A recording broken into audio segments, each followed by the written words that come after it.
Good afternoon, students. Today we shall discuss about the problems. Okay, this is the first problem. They have given that that is voltage range from 20 to 200 kV. They have given that generating voltmeter has to be designed so that it can have a range from 20 to 200 kV DC. If the indicating meter reads a minimum current of 2 microamps and maximum current 25 microamps, what should the capacitance of the generating voltmeter be? We need to assume that motor has a synchronous motor and it is driving speed of 1500 rpm.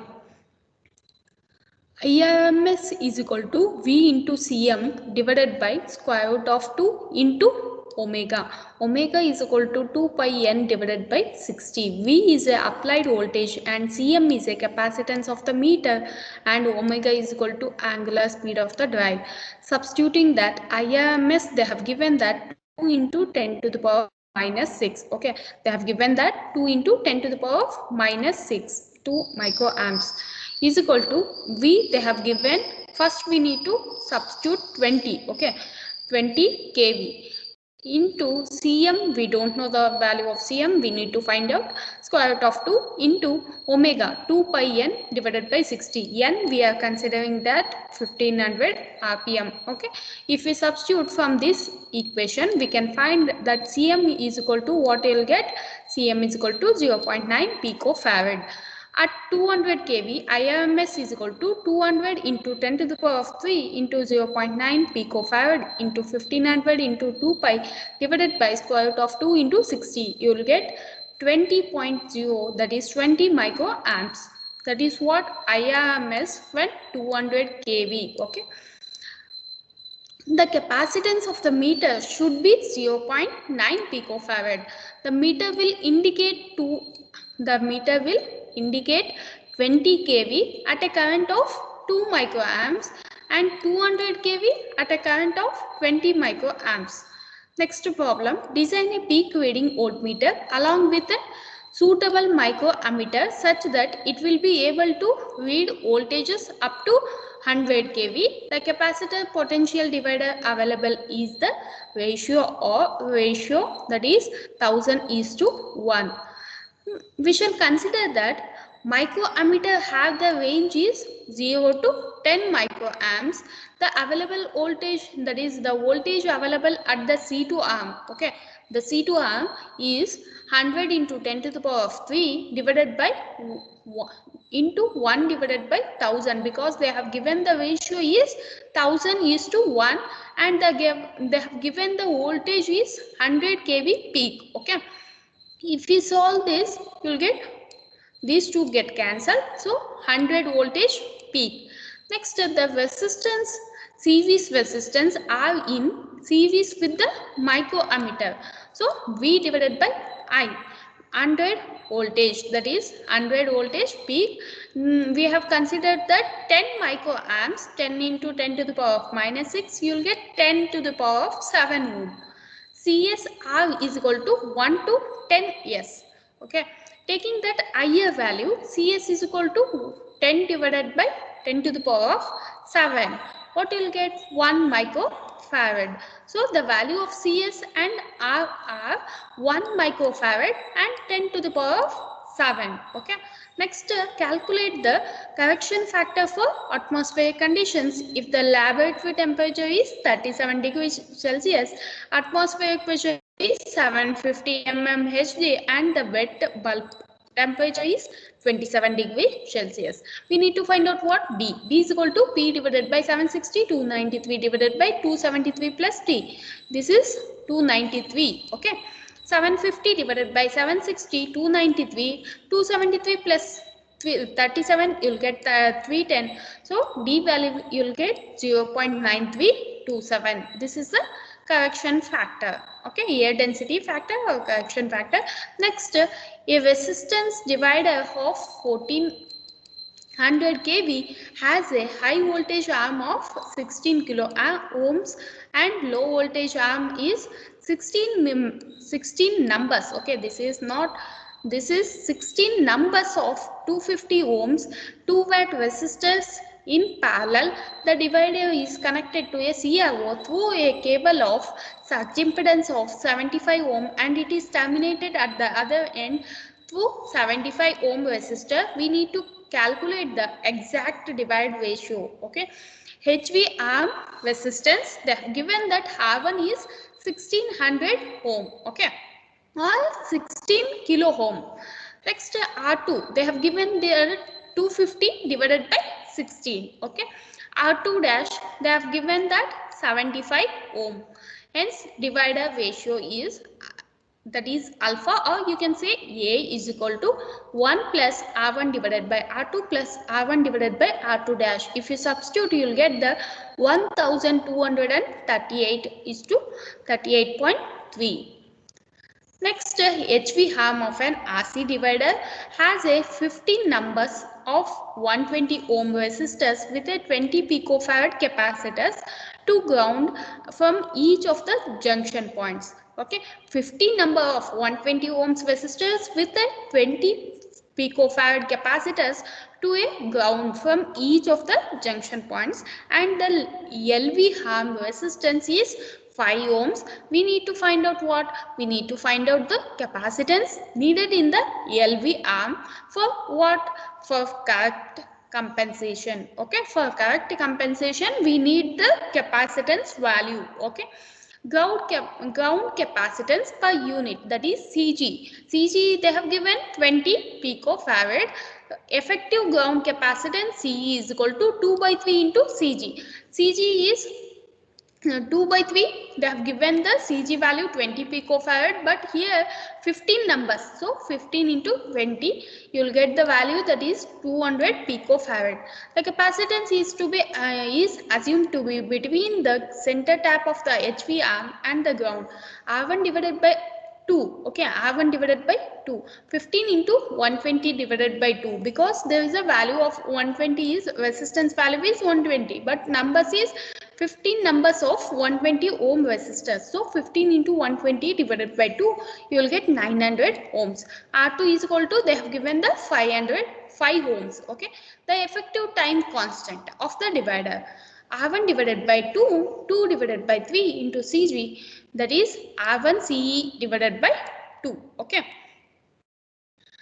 if we substitute the value, that is R1 is equal to 900 ohms and the value CE is equal to 200 picofarad. If you substitute, you will get 90 nanoseconds, making the LV arm time constant to be the same as the HV arm.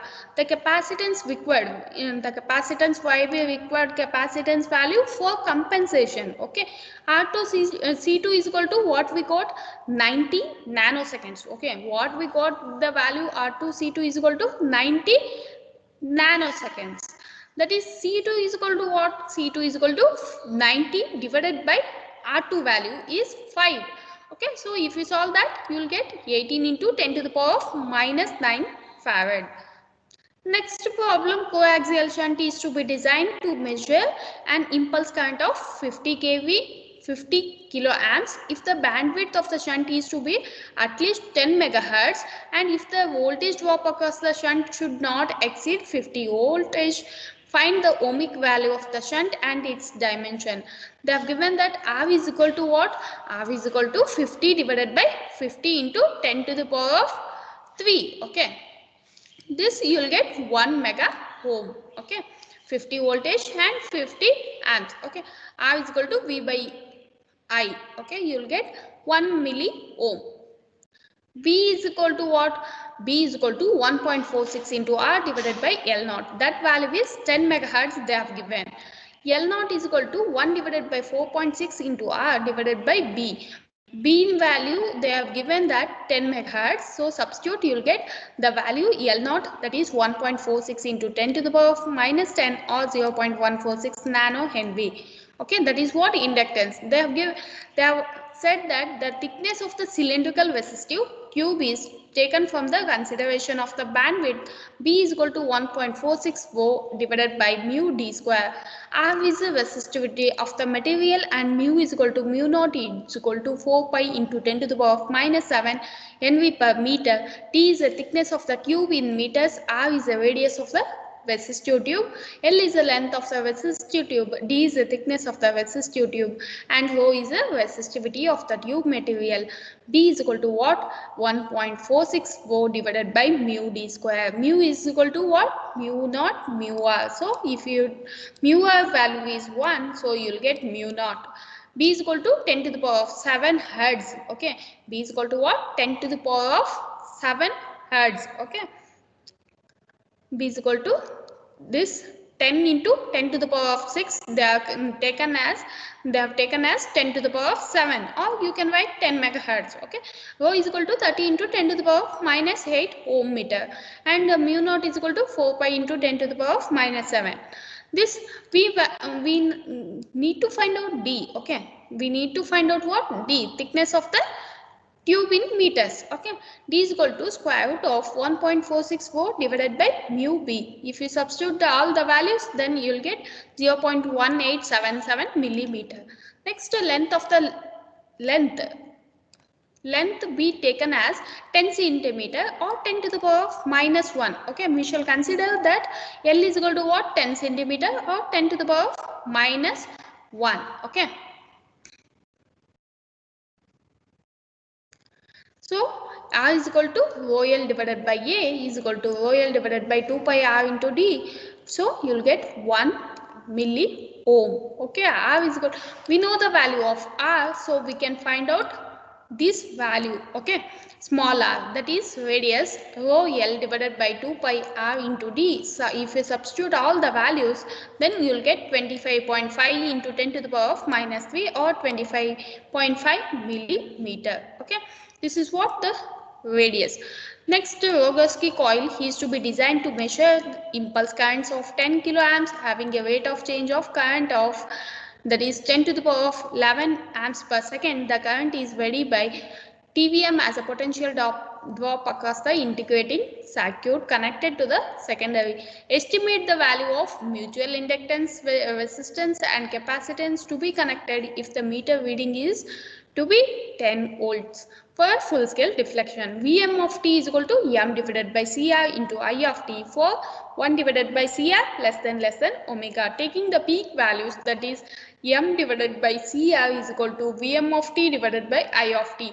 Vm of t value is 10 and I of t they have given that 10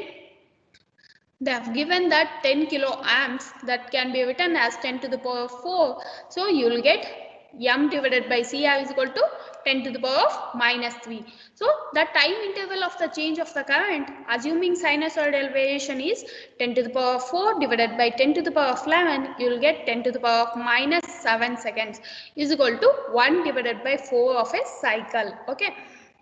Frequency is equal to, that is frequency is equal to 10 to the power of 7 divided by 4 hertz. Okay. Omega is equal to what? 2 pi f. We know the value of f is 10 to the power of 7 divided by 4. If you substitute, you'll get pi by 2 into 10 to the power of 7.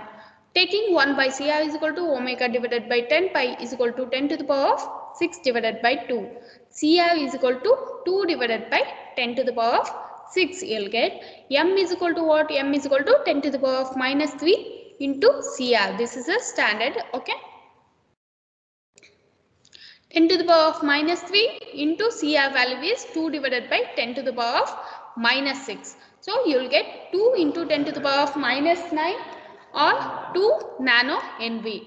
Taking R is equal to 2 into 10 to the power of 3, you will get C is equal to this M. Okay, M divided by R. M value is 2 into 10 to the power of minus 9. Okay, 2 into 10 to the power of minus 9. And R value is 2 into 10 to the power of 3. You will get 10 picofarad. Sorry, 10 to the power of minus 9. That is 10 to the power of minus 9 farad or 1000 picofarad. Next problem. If the coil in the example is to That is, in last problem we have considered, that is, if the coil in example 7 is to be used for measuring impulse current of 20 microseconds wave of the same peak current, and what should be the RC integrating circuit. Okay, in this circuit, in this case, the lowest frequency to be read should be at 1 by 3 to 1 by 5 of the lowest frequency component present in the waveform. The frequency corresponding to the tail time is 1 divided by 20 into 10 to the power of minus 6. That is, we have considered 20 into 10 to the power of minus 6 is equal to, we get 50 kilohertz. Lowest frequency to be read is 1 divided by 5. We will consider here 50 into 1 divided by 5 is equal to 10 kilohertz. Omega is equal to what? 2 pi f. Substitute the value of f, you will get 2 pi into 10 to the power of 4 radians. Taking 1 divided by CR is equal to omega divided by 10 pi. We know the value of omega. Substitute, you will get 1 by CR is equal to 2 into 10 to the power of 3. So m is equal to what? 10 to the power of minus 3 into CR. CR value is 1 divided by 2 into 10 to the power of 3. Okay. 2 into 10 to the power of 3. So you will get m value is 0.5 into 10 to the power of minus 6 NV or 0.5 micro NV. R is equal to 2 into 10 to the power of 3 ohm. If we, as before the last problem we have considered, then you will get C is equal to what? M divided by R. M value is 0.25 into 10 to the power of, sorry, this is 0.6. Okay, and then 10 to the power of minus 6, you will get 2 into 10 to the power of 3, you will get 0.25 microfarad. Okay, this is 10 into 10 to the power of minus 3, 1 divided by 2 into 10 to the power of minus 3. Okay, here you will get cancelled. So, or it will 10 to the power of minus 3, 10 to the power of here 3. So, you will get 10 to the power of minus 6. 1 divided by 2 is 0.5. So, 0.5 into 10 to the power of minus 6. 0.5 into 10 to the power of minus 6 divided by 2 into 10 to the power of 3. You will get 0.25 microfarad. Okay, this is the value of capacitance and resistance.